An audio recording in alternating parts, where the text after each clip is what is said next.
अभी कुछ दिनों पहले ही आप लोगों ने बाइकआउट मालदीव ट्विटर पर ट्रेंड करते हुए देखा ही होगा, क्योंकि हमारे देश के पीएम कुछ टाइम पहले लक्षद्वीप गए थे। उन्होंने वहां जाके फोटोज एंड वीडियोस खिंचाई जो कि सोशल मीडिया प्लेटफॉर्म के ऊपर वायरल हो गई। इंडियन पीएम ने लक्षद्वीप के डेवलपमेंट के लिए 1156 करोड़ रुपीस की इन्वेस्टमेंट की घोषणा भी वहां पे की।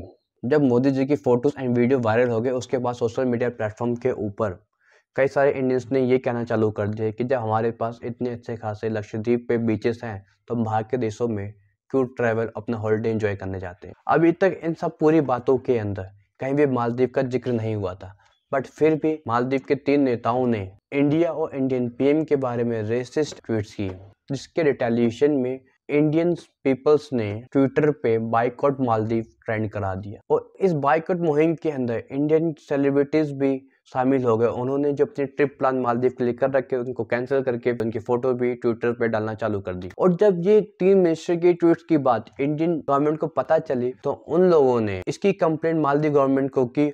उसके बाद मालदीव गवर्नमेंट ने उन तीनों मिनिस्टर्स को मिनिस्ट्री से बाहर निकाल दिया। अब हम बात करते हैं कि मालदीव कि ये नेता ऐसे कमेंट कर क्यों रहे थे। तो इसको जानने के लिए हमें अभी जो रिसेंटली इलेक्शन हुआ है मालदीव के अंदर उसको समझना पड़ेगा, क्योंकि इससे पहले मालदीव के अंदर जो गवर्नमेंट थी वो प्रो इंडिया थी। अब जो गवर्नमेंट आई वो एंटी इंडिया है और प्रो चाइना है। क्योंकि अभी जो गवर्नमेंट आई है उनके जो इलेक्टेड प्रेसिडेंट आए हैं उनका नाम है मोहम्मद मोइज़ू, जिन्होंने अपने इलेक्शन कैंपेन के अंदर इंडिया आउट टाइप के कैंपेन को रन किया था। अब आप सोच रहे होंगे इंडिया आउट का कैंपेन रन क्यों किया उन्होंने, क्योंकि कुछ इंडियन मिलिट्री पर्सनल्स मालदीव के अंदर रहते हैं। अब आप सोच रहे होंगे कि इंडियन मिलिट्री पर्सनल्स मालदीव में क्यों रहते हैं, क्योंकि इंडिया ने हर समय मालदीव की मदद की है। जैसे ऑपरेशन पानी के तहत इंडिया ने कुछ टाइम पहले मालदीव को पानी प्रोवाइड करवाया था, कोविड के टाइम पे वैक्सीन प्रोवाइड करवाई थी। इसी प्रकार इंडिया ने उनको कई सारे हेलीकॉप्टर एंड एयरक्राफ्ट दे रखे थे, जिसकी मेंटेनेंस के लिए इंडियन मिलिट्री पर्सनल वहां रह रहे थे। बट इसी पॉइंट को अपना चुनावी मुद्दा बना के प्रेसिडेंट मोहम्मद मोइज़ू सत्ता में आए। जैसे वो सत्ता में आए उन्होंने इंडियन गवर्नमेंट को बोला कि आप अपने मिलिट्री पर्सनल्स को वापस बुला लीजिए। क्या ये मालदीव खुद से कह रहा है या उनसे कोई कहलवा रहा है?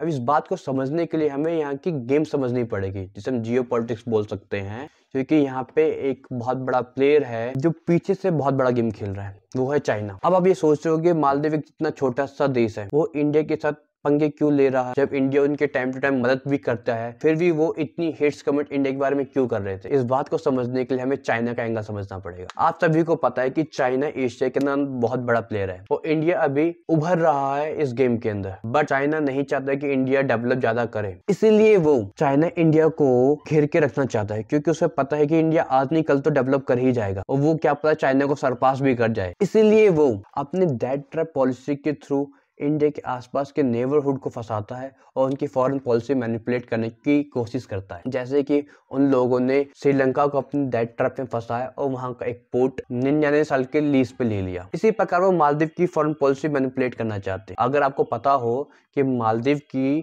टोटल जीडीपी $5 बिलियन की होती है, लेकिन वहीं पे चाइना इकलौता ही $1 बिलियन का डेट दे रखा है। अब जो मालदीव की गवर्नमेंट है उनको दिख रहा है कि जब वो इनका लोन नहीं पे कर पाएंगे तो चाइना वहां से अपना गेम खेलना चालू कर। तो चाइना ने $1 बिलियन मालदीव को दे रखा है। तो इसलिए मालदीव की जो करंट गवर्नमेंट है वो चाइना की तरफ ज्यादा इंक्लाइंड है एज कम्पेयर टू इंडिया। वो चाहती है कि चाइना उनके देश में और ज्यादा फंडिंग करे, क्योंकि जो उनको इंटरनेशनल फंडिंग मिल रही थी वो कम हो चुकी है। इसीलिए मालदीव चाइना का साथ निभाने के लिए वो इंडिया के अगेंस्ट बोलना चालू कर चुका है। बट यही देखो मालदीव के उन 3 मिनिस्टरों ने इस बात का ध्यान बिल्कुल ही नहीं दिया कि उनके देश की जो इकोनॉमी रन होती है वो टूरिज्म बेस पे होती है और उनके देश पे सबसे ज्यादा टूरिस्ट आने वाले लोग इंडिया से होते हैं।